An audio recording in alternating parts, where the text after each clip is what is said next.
Bonjour, bienvenue au journal de la foire des châteaux. Aujourd'hui, on va se promener dans les vieux livres. On va faire une belle promenade avec Sylvie. Sylvie, bienvenue chez nous. Bonjour. J'ai eu du mal à t'avoir parce Oui, que c'est vrai. tu es tout le temps à droite, à gauche, tu C'est cherches vrai. des vieux livres, tu cherches des ouvrages fantastiques. Je voudrais d'abord, avant qu'on parle de tout cela, que tu es comment tu es arrivé à ce métier fabuleux. Je suis arrivée à ce métier fabuleux par mon mari. D'accord. Parce que c'était pas du tout mon métier à l'origine. J'étais dans les ressources humaines qui n'a rien à voir. J'ai accompagné mon mari très souvent sur tous les salons, le soir après mon travail, le week-end. Et il y a 5-6 ans, je me suis arrêtée de travailler à l'extérieur pour l'accompagner aussi bien sur les salons que le travail en amont, la mise en place du site internet, les fiches, enfin tout le travail qu'on doit faire en amont, la recherche des ouvrages, savoir si c'est complet, pas complet. Donc c'est beaucoup de travail à deux. On a même des fois du mal à suivre. Oui, tout à fait. Justement, c'est la chose qui m'intéresse énormément, c'est cette recherche de tous ces ouvrages magnifiques qui ont vraiment derrière un très lourd passé même. Tout à fait. Alors, pour avoir tous ces objets, on a des gens qui viennent nous les proposer. Voilà, c'est des fois des héritages dont la nouvelle génération ne veut pas. Parce que voilà, les appartements plus petits, voilà. Donc on veut se défaire d'un héritage. Il y a aussi les salles des ventes qui récupèrent aussi les héritages. C'est plein de petites choses comme ça où on nous demande de venir faire des estimations pour des héritages ou estimer une bibliothèque pour les assurances aussi.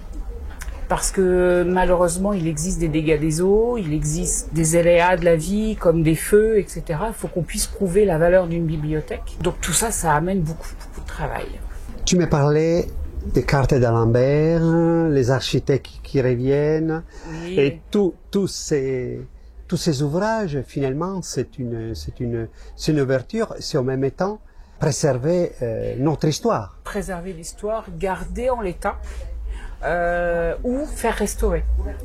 On a la chance d'avoir une restauratrice qui permet de restaurer le cuir, donc de préserver l'intérieur. Par définition, à partir du moment où la couverture est bien restaurée, tout se tient bien, ça peut encore passer des siècles parce que si c'est bien conservé dans un endroit sec, ça peut aller des siècles et des siècles encore sans bouger, sans rien.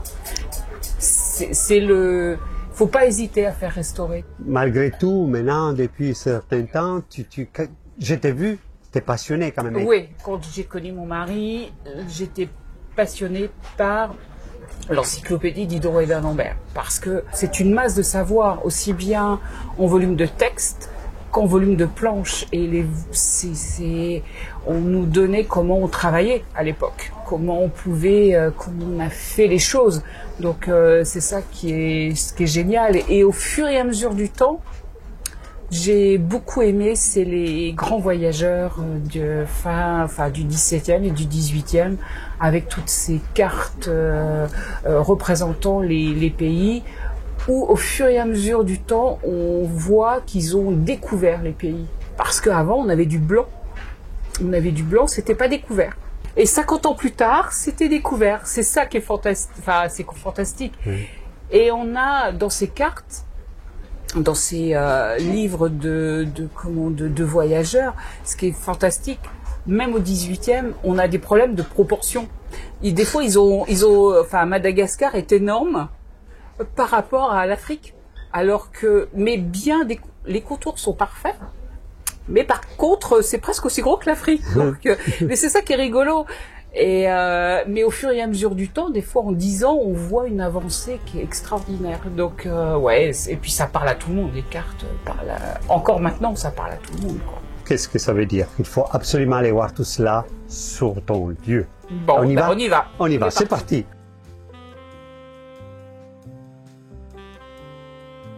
Donc, vous venez à cette foire depuis combien de temps déjà? Oh, beaucoup d'années. Marc est venu avant que je le connaisse et ça fait peut-être 15 ans qu'on revient, depuis une quinzaine d'années. Ah oui, donc Oui. vous...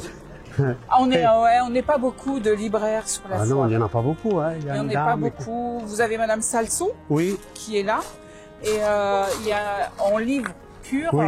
il y a nous. oui.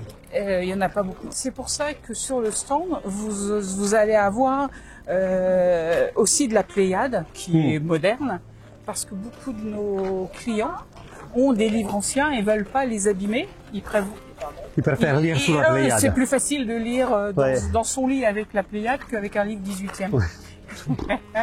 On est d'accord? Oui, oui. Alors, nous Donc. sommes arrivés. Voilà, En dans rentrant, l'antre.